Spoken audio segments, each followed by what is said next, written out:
Welcome back to the third of our presentations in this series. Gareth Dyke is my name. As you know, this is our webinar, our third webinar presentation. And this one is about effective English language for communication.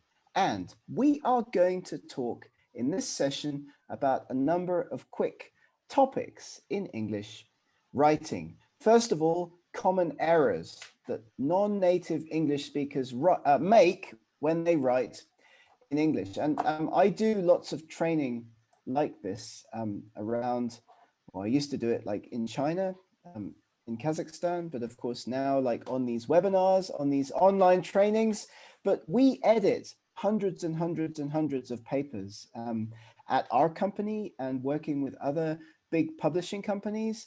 So it's possible to identify what the common errors are that authors tend to make in English and point those out in presentations like this so that you don't make them in your own writing, so that you can learn from the mistakes of others and avoid those mistakes in your own English writing.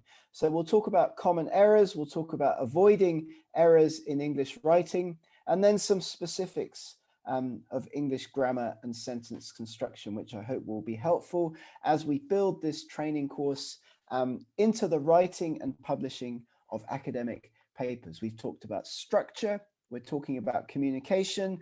We're going to go on and talk then about journal selection, submission, managing comments, revising papers, and impact and dissemination of research in this training course. And as we talked about before, at the end, in the sessions that we have at the end of the course, we're going to come back and talk about specific problems in writing that you guys may have with your own papers. And that reminds me that Tatiana gave me a paper to look at, and I haven't done it yet, and I will look at it as soon as we get off this call. So that's good to remind me that I have some work to do from our own training group. And don't forget that English is a problem when submitting papers to international journals. We know that there's no reason why the work, the research that's done in any country in the world should be any different in quality to the research done in any other country in the world. It's just that sometimes problems with English can obscure the contents of academic articles, unfortunately, for many of our colleagues around the world who don't speak right in English as a native language. So that's why English writing is important. In our last session then, we talked about the structure of academic writing, the general structure of an academic article, a STEM article, science, technology, engineering, and mathematics, the title and the abstract being important as selling points. Those are windows into the rest of the article. And we talked about the IMRAD structure for academic articles also. So if you want to go back and listen again to that presentation, I stuck it on our YouTube channel.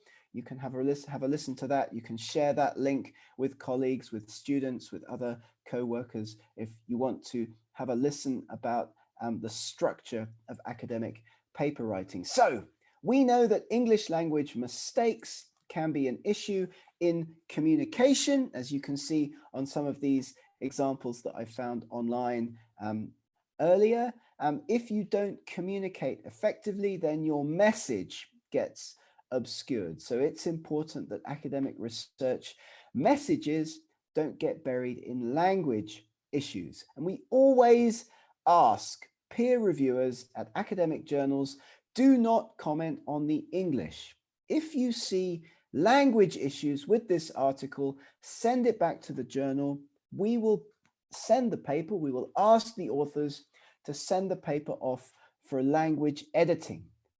But peer reviewers at international journals, they always do comment on the English, even when they're told not to by editors, they always do. So for that reason, this kind of thing I hope will be useful. This kind of training I hope will be useful so that the number of mistakes and issues in writing submitted to academic journals can be cut down. And we've shown this slide before, but In English, unlike other languages like Russian, for example, it's important to be simple in your written and spoken English language communication. Very important. People very often ask in these kinds of training sessions, shouldn't I use complicated words? Shouldn't I use complicated sentences? If I keep it simple, that's going to make me look less intelligent. It's going to make my work appear less technical. No, in English, keep it simple. Don't use unnecessary words. Try to write in the familiar active voice, and we'll talk about that in a minute. Very big area of contention in academic writing, but most, if not all, leading international journals prefer authors to write in the active voice, and style and punctuation are important too. But above all, keep it simple in your English writing. We'll talk quickly about some of the issues that international colleagues have with English writing. The number one issue that's not actually a language issue, but the number one issue that colleagues have with English writing is plagiarism of text from other articles that they've read at some point in the past. I do this as well in my second language. You read something, in my case, I might read something in Hungarian and I might think, you know, that sounds great, but because it's my second language, that gets internalized. And when I have to write something later on that topic, I may use that phrase or that set of words or that text, that sentence, and I might not cite. People do it by mistake. Inadvertent plagiarism in English academic texts is a huge issue. And again, for this reason, it's important to know about it so that you cannot do it. If you need to reuse text from another article in your own work, you can quote it, you can cite it, and it's always better to cite more than less in academic papers, because international journals, they check plagiarism in manuscripts submitted. They put your papers into software that checks the contents of the text against databases like Scopus, like Web of Science, to check the percentage of plagiarism. And they will reject your paper outright without peer review if they find a percentage higher than 10% in the reuse of text from other articles. So this is very important to be aware of as the first of our issues in English academic writing. So what is plagiarism? You can see some definitions of that here on this slide. It's a big issue in academic writing. Most people do it by mistake, of course.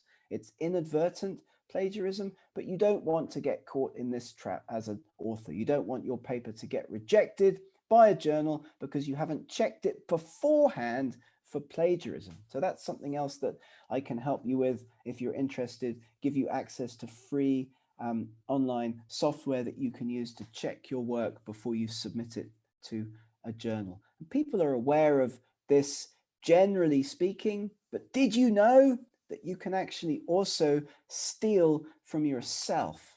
If you've written a paper, Duzobayeva 2010, let's say, and you want to use the figures or some of the text from that previously published paper of your own, you still have to cite yourself.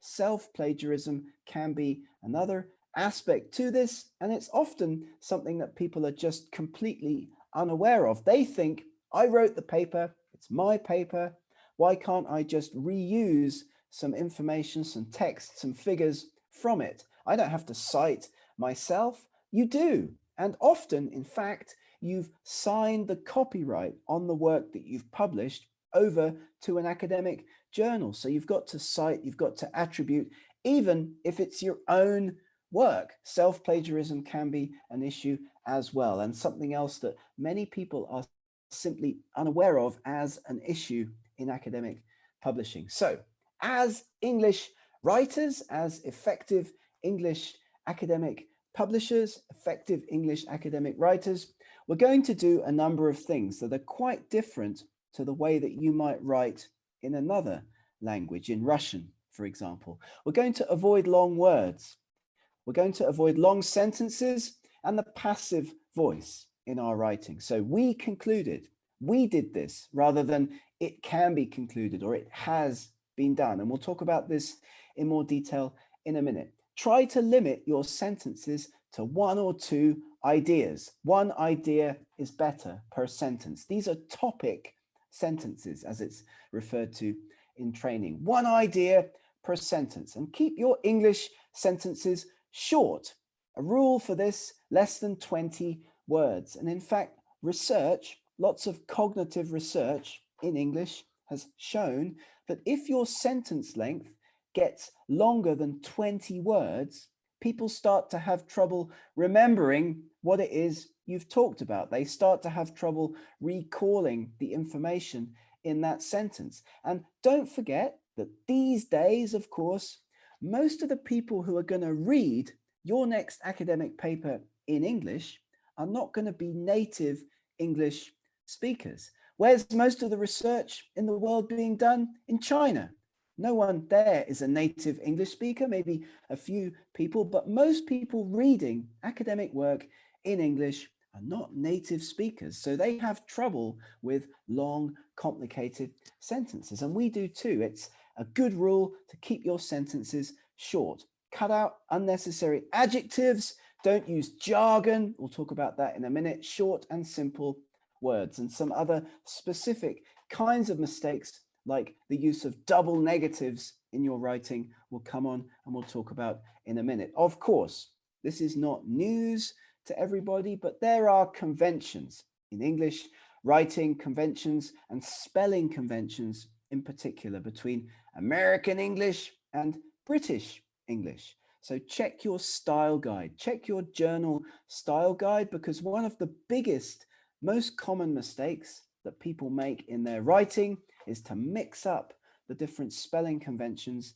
American spelling and British English spelling in the same document. Lots of journals specify, they say, we want British English, or we want American English, or they say something like, we don't mind what style convention you use, so long as it's consistent. So, check your spell checker, check your word is set to the right style when you are formatting your documents, and at least be aware of some of the many differences in spelling that we have between American English and British English. My favorite one being spellings for the color gray. You can see that down there at the bottom of the slide. Did you know that Americans spell it differently to British people? So interesting and variable uses of different spellings. Here's my other favorite in English writing. People use what we call verbal obscurantisms when they write.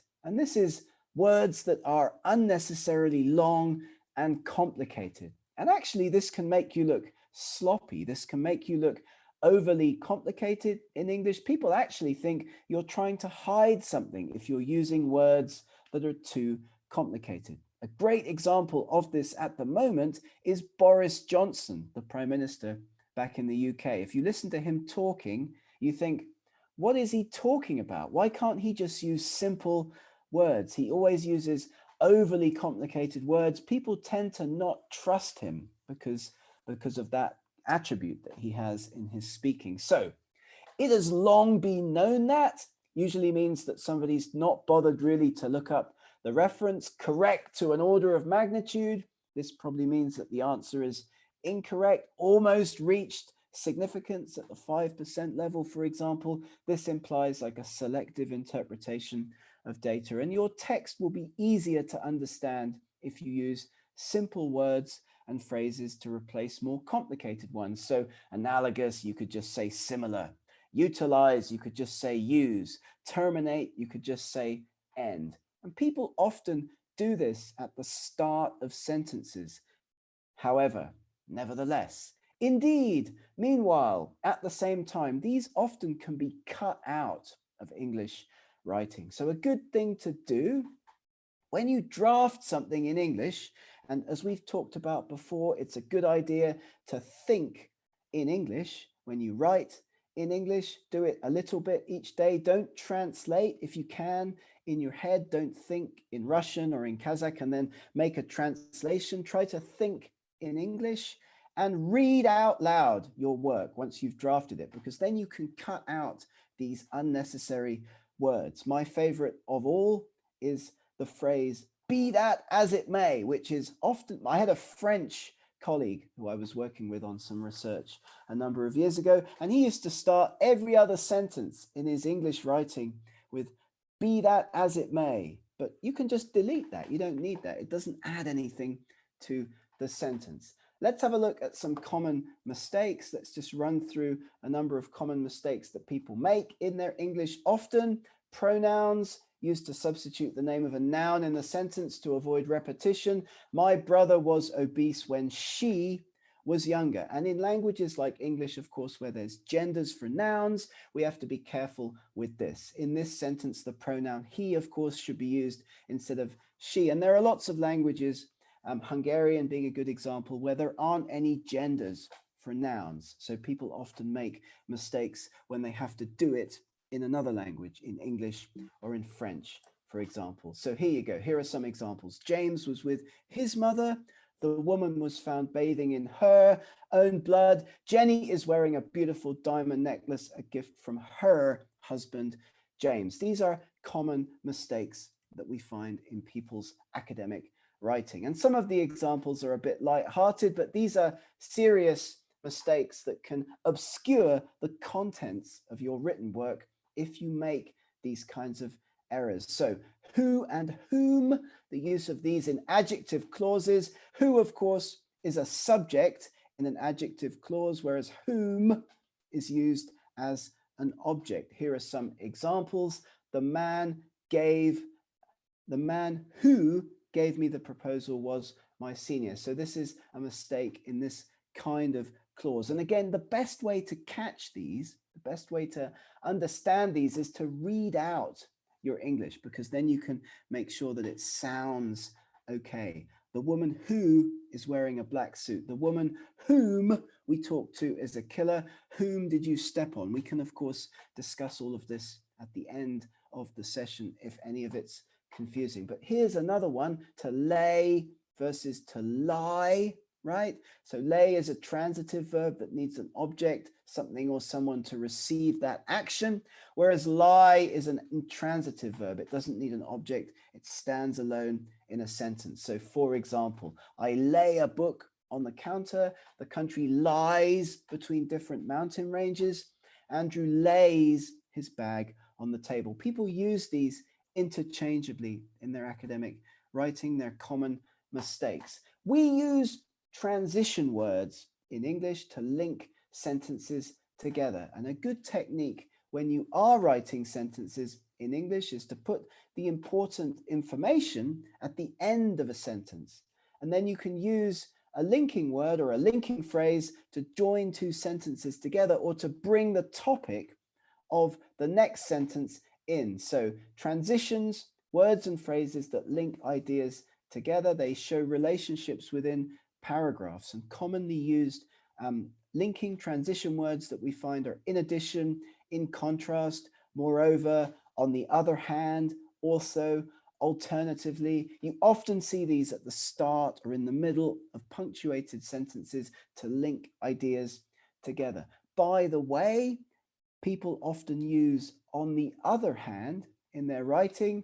This cannot really be used in isolation because it's the mirror phrase of the phrase on the one hand. So you need to say on the one hand before you can say on the other hand in your writing and correctly in your speaking as well. It's just that in usage, this phrase on the other hand has become very common, but be careful for that, because an editor, if they see on the other hand written in text, will go back above in the text and look for on the one hand. They'll look to see where the first half of that mirror image phrase has gone in the series of sentences. So we are concise, no unnecessary words. We try to use familiar words. We try to write in active rather than passive voice in our English writing. And what you do with your paragraphs, imagine the shape of an academic paper as being like a sand timer, like an hourglass in shape. You start off general at the beginning of the introduction, you then get more specific down towards the end of the introduction, where you start to talk about what you're going to do in that particular paper. Your methods and your results section are then very specific to that study, of course. At the start of the discussion, you talk about the answers to the question that your paper has raised, and then you become more general again as you go out into the discussion section. So this kind of hourglass shape for the structure of academic articles, building the shape out as you do that. So let's have a look at some more examples for common mistakes. Transition words, they say that health is wealth. Hence, it is important to eat the right kinds of food and exercise. So we're using hence as a transition word here to link between these two sentences. And it should be clear to readers what the topic of the second sentence is going to be based on the key information in the first sentence. Don't jump around in your text. Don't introduce ideas that the reader isn't expecting to encounter. So health is wealth, hence it is important to eat the right kinds of food and exercise. Vegetables are good for your health.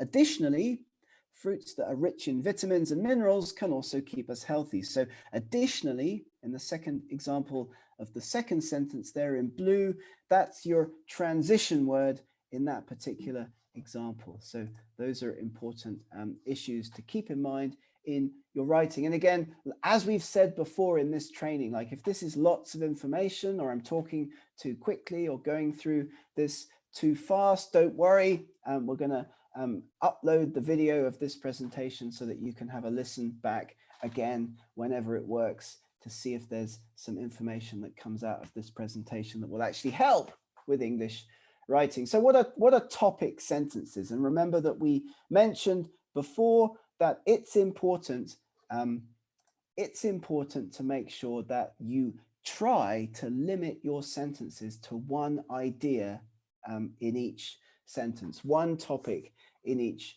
sentence. One of the common mistakes or one of the common areas of writing that people encounter in English that makes the writing confusing for readers is the use of lots of topics in a single sentence. So people get confused, especially if English is not their first language. So one topic per sentence, sentence length less than 20 words if you can, and keep that information flowing. So to be an effective CEO requires certain characteristics. The topic is being an effective CEO in this example, and the controlling idea then is certain characteristics. There are many possible contributing factors to global warming. What's the topic? The topic is global warming. The controlling idea is contributing factors. Fortune hunters encounter difficulties when exploring a shipwreck.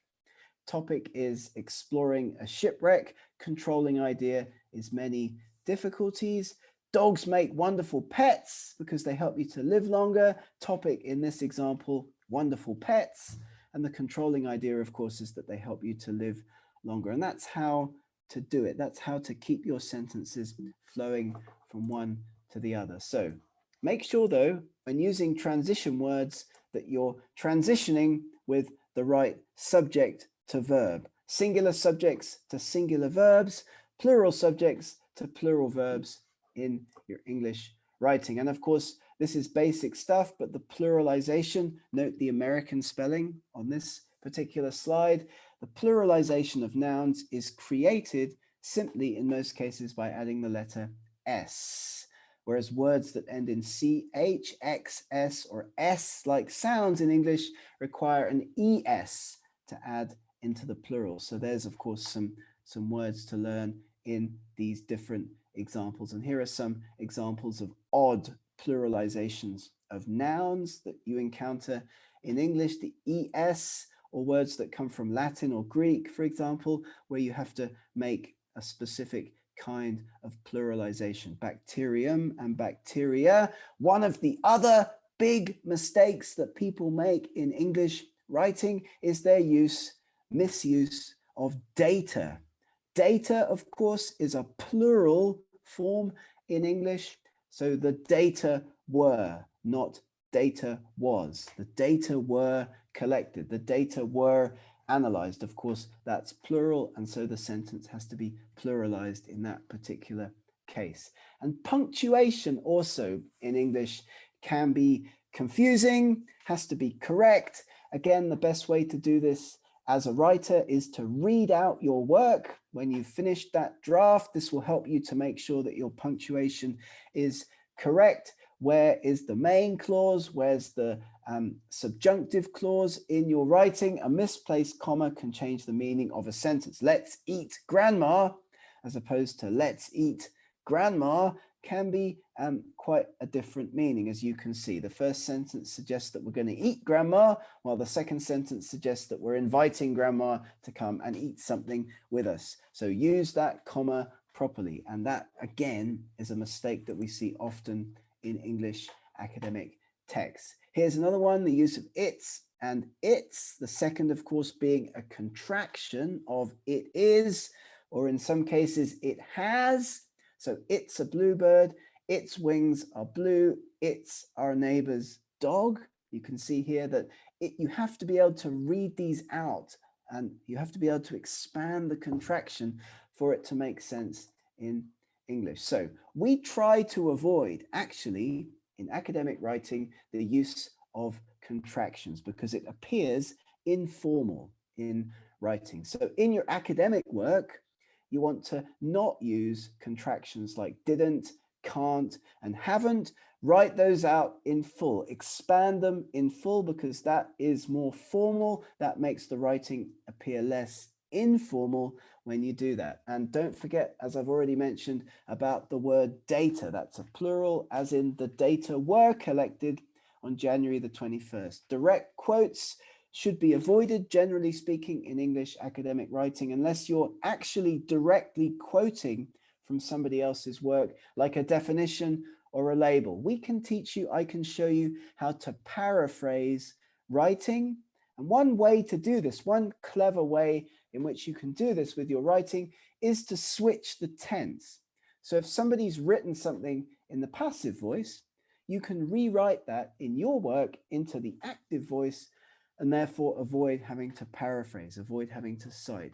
Read your references. Don't forget, this is another big area of errors that people often make in their writing, and proofreading, reviewing your writing to help you organize your sentences, move them around to make them structurally correct.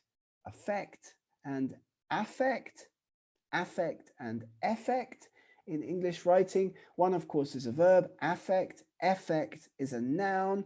The typhoon has affected a lot of cities in the south. Its effect can be felt everywhere. The damages brought by the earthquake will affect the tourism of the town. These are also common things that people mix up in their academic writing. We'll talk briefly about the use of active and passive voice in academic paper writing. Most people tend to feel, and I encounter this a lot in writing academic training, academic language writing and training courses, people say, shouldn't we write in the passive voice in English? Doesn't that make our writing sound more formal? Actually, no. It's better for communication to write in the active voice. And if you look at almost all style guides for academic journals have specified that the active voice should be used if possible in writing. So the CEO announced the reshuffling of positions in the company. The reshuffling of positions in the company has been announced by the CEO. There's several good reasons to do this. The sentences are shorter, the sentences are more direct and easier to understand, and the meaning gets across more easily in the writing. If you don't believe me, you can take a quick look at any paper recently published in Nature or Science or one of these other big international multidisciplinary journals. The editors actually want you to write in the active voice. We'll talk about that, I'm sure, in our question period. But one of the other very common questions that we get asked in these kinds of training workshops is, which tense should I use in which section of the writing?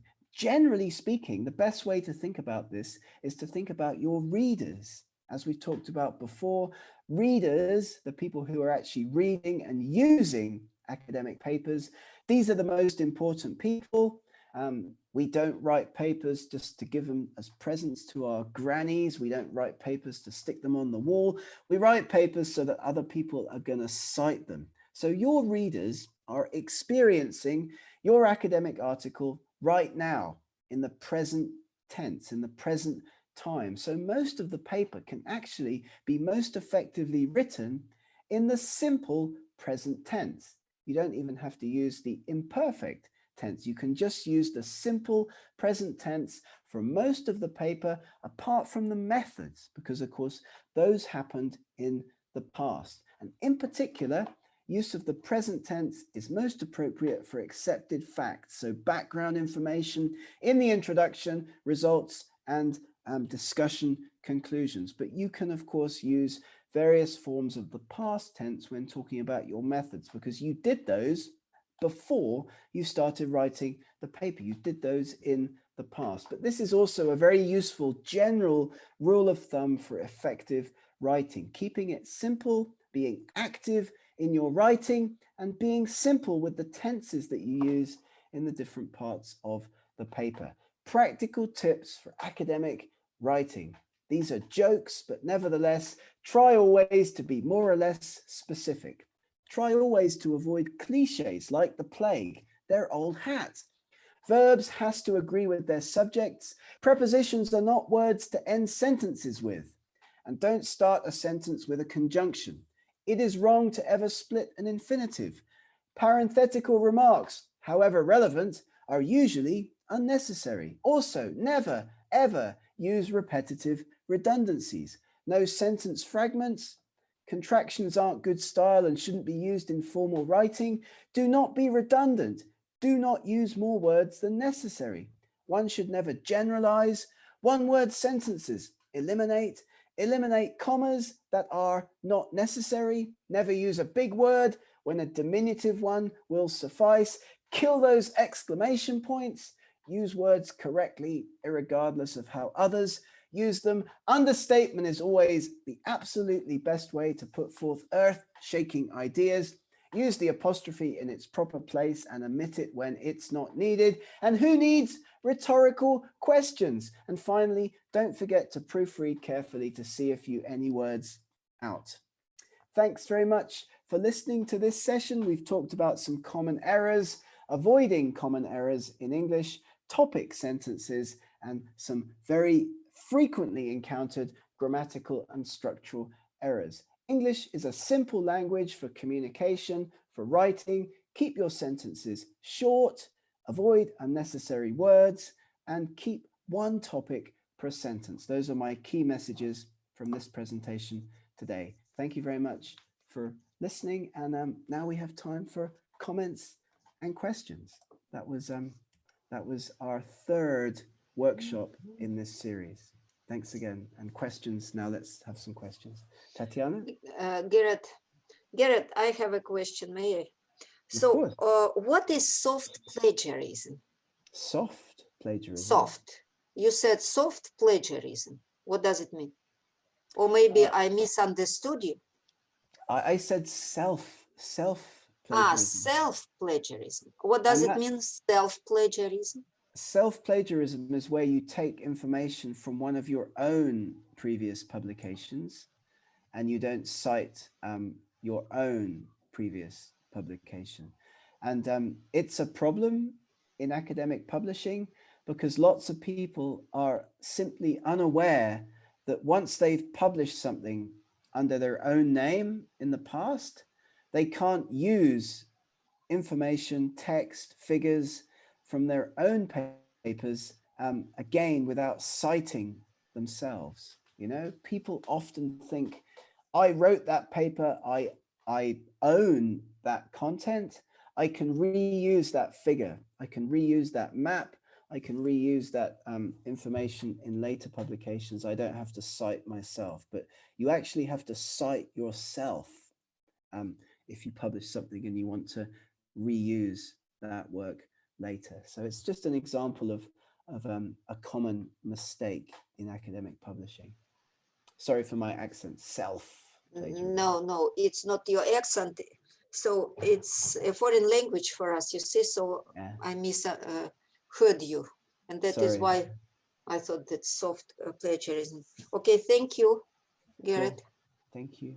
Thank you, Garrett. I also have a question about self-plagiarism and how can I avoid it? For example, can I just put, for example, my article in references and to use some information in some papers which I write now? Yeah.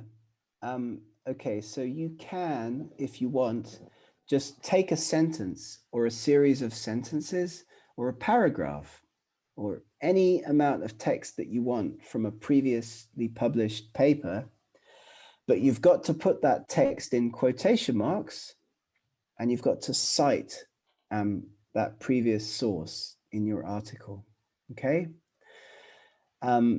If you don't do that and you just copy text from previously published work, plagiarism checking software packages like Turnitin, Plagiarate, these kinds of online tools will catch that and flag that as an issue in the article. But generally speaking, you don't want to include large pieces of text from other people's work. You can just cite and describe what that paper is talking about without having to copy blocks of text from the article. Or you can paraphrase if you want to reuse that same kind of idea. But if you're trying to keep the writing simple and keep the word count as low as possible, you can just say, you know, Dyke said this, that, and the other, or, you know, summarize the work of other people, you know?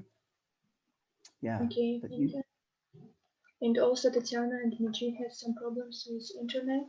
Why they're not here now? Tatiana and Dmitry have disappeared. Yeah. Okay. Okay. Well, maybe they dropped off after the first after the end of the first Zoom session. But any questions? Anyone else have questions? I have a question. Can you hear me? Yes. Okay. It's a little bit irrelative question. Can I? Yeah, of course. Of course. One of my manuscript I submitted to the journal, but I got some comment that write about your limitation in of paper. Mm-hmm. So it's actually a narrative review. So I didn't wrote like any negative things, or that this research have to be investigated in the future or something like this. So it was just general overview of all works that is existing. So the editor is asking me to add some limitations. What can I add? Well, that's a good question, because if it's a review, then you've reviewed a particular topic and you've written a paper that, as you say, like a narrative review of a particular topic, then that's a bit of a difficult question to go back to an answer from the editor. Like, what are the limitations of your narrative review? So I guess you have to think about like what the review has a particular scope to it. So I would reply to that comment from the reviewer, from the editor, by saying, you know, it's a good comment. Thank you for the comment. My paper is a narrative review, so it is focused on this particular question. And so there are these additional closely related questions potentially that the review cannot, does not address, you know? But I would just add like a few sentences, you know, this review talks about this, this, and that, and so therefore does not cover these other topics. And you can cite other papers potentially in that part of the discussion. If you want information about this question, that question, the other question that are not covered in this narrative review, then please have a look at these other recent papers. You know, that might be one technique. I mean, thank you. Yeah, I mean, one good thing to do, or one thing that people often do in narrative reviews, is they actually make a table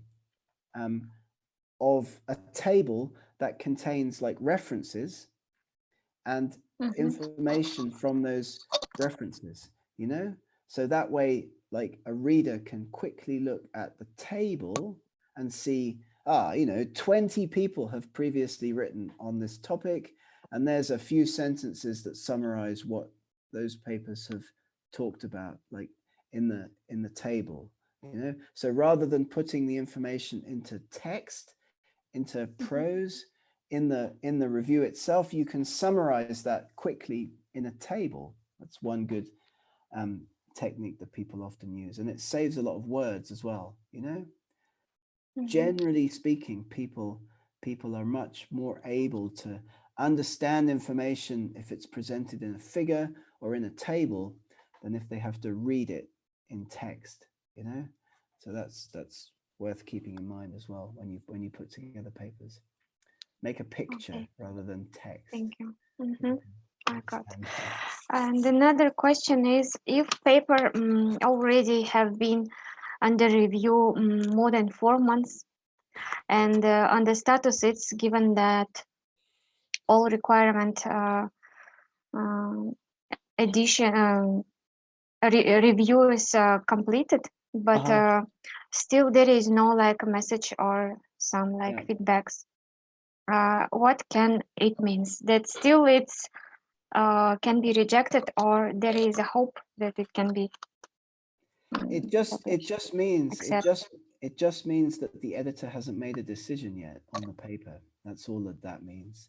So what's probably happened is that the editor's just forgotten about dealing with the paper. So what you should do is write an email to the editor and say, I can see on the online system that my paper is reviewed, that the reviews are in hand, but there's no change to the status. So please, can you tell me when I will expect to hear some news about my paper? Just give the editor that reminder that they need to go into the system and check and do something about the article, because probably they've just forgotten. We get this a lot. Editors are often academics working at universities. They've got lots of other things to do. They forget. And so papers get stuck in the system. Reviews don't come back. Journal editors forget to chase reviewers. On average, across the whole publishing industry, it usually takes about 90 days, 3 months, for a paper to go from submission to publication. So what we say to people is, if you wait more than 6 weeks, then write an email to the editor and remind them about the paper. Be polite, be constructive, be you know, happy and courteous. You don't write an email that says, we get emails like this all the time, and authors can be very rude, you know, and people write emails quickly and they do it like, you know, without thinking. We get emails like, where's my paper, you know? So you can write like, you know, dear editor, I see that my paper is in your system for more than 4 months. The reviews are in. Can you give me some indication on when I will expect to see a decision? You know, yours faithfully. Thank you very much for your time and all this kind of stuff. So you know. Yeah, you need to write an email to find out what's going on. Thank you so much. Question, very good question, very common. Don't wait. Don't wait.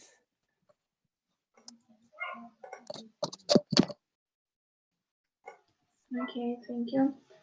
Anyone else today? Any questions? I don't have question, but I want to inform all of you, my dear friends, next Friday, there will be my birthday, a small jubilee, and that is why I cannot participate in the next session. I'm so sorry. That is why I will go wait for Alona for the, you will send me, yeah? The, okay, so another thing, so can we move from Friday? Of course. Alona. Which day do you prefer? So I said, so you cannot on Thursday, right, Garrett? Are you busy? We can fix a time on Thursday. Actually, Thursday next week, I could do this. Yes. Okay, yeah. So Alona, I will write to you, but you see, next week I will be busy with all this preparation. You know that it's our cultural. We usually celebrate, invite a lot of people. You see, cook and so on and so forth. Next Friday, I will miss your class. You see, I'm so sorry. Happy birthday. Well. So you will congratulate next week. Okay. Now I've made a note. I've made a note here. So. Yeah. Okay, we will decide later. Yeah. Okay. Let's do that. Okay, thank you. Can we finish? Yes. Thank you so much, everybody. Thank you. Have a good weekend. Have a good Garrett, thank you. Thank you, Alona, for your great job. Bye-bye. Thank you. See you next week. Bye.